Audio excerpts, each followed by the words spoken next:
On பண்ண ஓடவே இல்லை, ஃபேனும் ஓடல, கரண்ட் இல்லையா? லைட்டு மட்டும் எரியுது. அது எப்படி? கரண்ட் ஆஃப் இருந்தா அதுவும் தானே எரியாமல் இருக்கணும். மருமகளே மருமகளே, என்ன கூப்பிட்டீங்க? நம்ம வீட்டில் பாரு, டிவி ஆன் பண்ண ஆனாவே இல்லை, ஃபேன் ஓடவே இல்லை, ஆனால் லைட்டு மட்டும் எரியுது. என்ன பிரச்சனைன்னு தெரியலையே. எலக்ட்ரிஷியன் வர சொல்லு, பார்க்கலாம். நான் எலக்ட்ரிஷியன் வந்தால் மட்டும் டிவி ஓடிடுமா, ஃபேன் சுற்றிடுமா? என்ன சொல்கிற மருமகளே?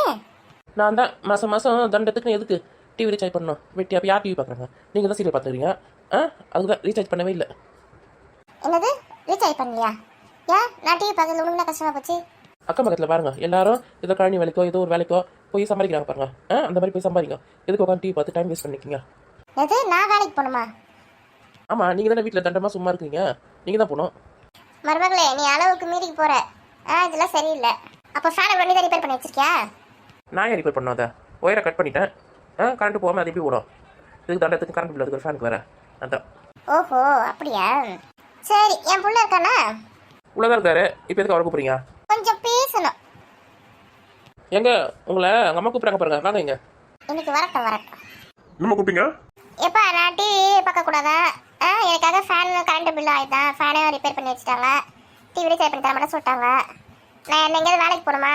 உன் கருத்து என்ன, அதை நீயே சொல்லிவிடு. ஏன் பெரிய பொண்ணு இந்த மாதிரி வேலை பண்ணி வச்சிருக்கீங்க நீ? ஆமாங்க, நான் தாங்க சொன்னேன் உங்க வேலைக்கு போக சொல்லி. வீட்டில் தண்டமாக தான் இருக்காங்க, சீரியல் பார்த்து உட்காந்துருக்காங்க. அதனால டிவி ரீசார்ஜ் பண்ணல, ஃபேனையும் ஓட பண்ணிட்டேன். உங்களுக்கு நான் எவ்வளோ சேமிச்சு தரேன் பாருங்க, அது அவங்களுக்கு புரிய மாட்டுது. சரிப்பா, நான் ஒரு முடிவு எடுத்திருக்கேன். என்ன முடியுமா? வீட்டை விட்டு வெளில போகிறாங்களோ? ஐயா ஜாலி. நீங்கள் 2 பேரும் வீட்டை விட்டு வெளில போங்க. ஏமா அப்படி சொல்றீங்க? ஆமாப்பா, எனக்கு டிவி ரீசார்ஜ் பண்ண காசு வேணும், அப்புறம் கரண்ட் பில் கட்டுறதுக்குலாம் காசு வேணும், அப்புறம் என் செலவுக்கு வேணா வேலைக்கு போய் சம்பாதிக்கணுமா? என்னால் முடியாத வயசு ஆயிடுச்சு இல்லையா?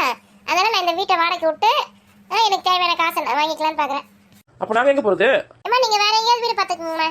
ஏங்க என்னங்க கம்முன்னு பார்த்துருக்கீங்க? இந்த வீட்டில் உங்களுக்கு பங்கு இருக்கு இல்லையா? கேளுங்க. ஏண்டி இது அவங்களுக்கு அவங்க அம்மா வீட்டு சேர்த்து கொடுத்த வீடு இல்லை, எனக்கு பங்குலாம் எதுவுமே கிடையாது. நீ வாய் வச்சு சும்மா இருந்தா இந்த மாதிரி நிலைமை நம்மளுக்கு வந்திருக்குமா? நான் உங்களை விட்டு எப்படிமா இருப்பேன் நானு? இந்த மாதிரி வெளியே போங்க, தனியாக போங்க அப்படின்னு சொன்னா எப்படிமா போகிறது? இப்போ உங்களுக்குலாம் வந்து பெரியவங்களை பார்த்தா கஷ்டமாக தான் இருக்கும் பார்க்கறதுக்கு. நான் அவங்க சாப்பிட போனால் கஷ்டமாக இருக்கும், அவங்க டிவி பார்க்கறது உங்களுக்கு ரொம்ப ரொம்ப கஷ்டமாக இருக்கும். அவங்க வேலைக்கு போக சொல்லுவீங்க.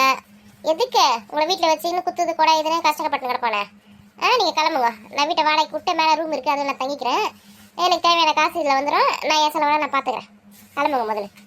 நீங்களாம் கஷ்டப்படக்கூடாது சொல்லிட்டு உங்களுக்கு கஷ்டப்பட்டு வீடு நாங்கள் கட்டி வச்சிருந்தா கடைசியில் எங்களே வெளில போக சொல்லுவீங்க. உங்களுக்கு நாங்கள் எல்லாம் செஞ்சு வைக்கலாம். அந்த மாதிரி யாரும் சொல்லுங்க உங்களை. சரிங்க சார், இனிமேல் நான் வந்து உங்களை மேலே பண்ண மாட்டேன். டிவி ரீசார்ஜ் பண்ணி தந்துடுறேன், ஃபேன் ரெடி பண்ணி தந்துடுறேன். இதுக்கெல்லாம் போய் கோச்சிக்கலாமா? நீங்க வேலைக்கெல்லாம் எதுவும் போத்தவல, அவதான் லூஸ் மாதிரி எதுவும் சொல்லியிருக்கா? நீங்க வேலைக்கெல்லாம் ஒன்றும் போத்தவல, நீங்க வீட்டில் இந்த வீட்டோட மகாராணிமா, நீங்க ஜம்முன உட்காந்து டிவி பாருங்க.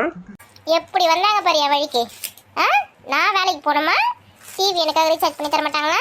விட்டு வெளியில போன்னு சொன்னோன்னா என் வழிக்கு எப்படி வந்தாங்க பாரு. நம்ம விட்டு கொடுத்து போறதுனால தான் நம்மளை பார்த்தா உங்களுக்கு பேக்கு மாதிரி தெரிந்து போடுறது.